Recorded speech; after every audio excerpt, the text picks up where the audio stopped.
Hello mga kakonsyava, ngayon naman po pag-uusapan natin ang common mistakes ng first-time home buyers para maiwasan po ninyo ito. Ano po yon? Una, hindi po nagsiset ng budget. Mistake po ito kasi bumibili po ng bahay na hindi po pasok sa budget. Tapos hirap siya sa monthly amortization. Solusyon, alamin po natin kung ano yung kayang monthly payment at na hindi po ito lalampas sa 30 to 40% ng inyong income. Second mistake, hindi po nagsa-search ng financing options. Yung diretso po agad sa isang bangko o loan provider na hindi naman po best deal. So, solution po ay i-compare po natin yung loan options sa bangko, sa Pag-ibig, at iba pa pong financing institutions. Pangatlo na mistake, hindi po tinitignan yung location. Mura nga ang bahay, pero ang layo naman sa trabaho o sa school ng mga anak.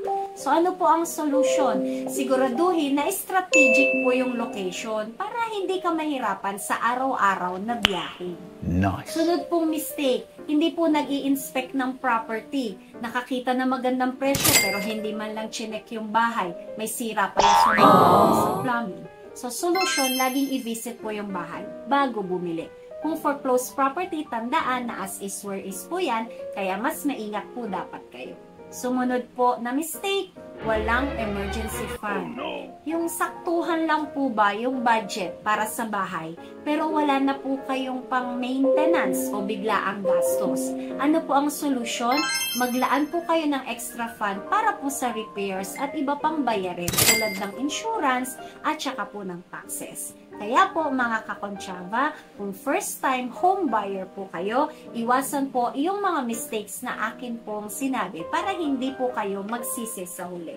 So, kung gusto nyo pong malaman kung paano po makahanap ng tamang bahay na swak sa inyo, i-message nyo lamang po kami. This is Natalie Concha of VS Concha Realty.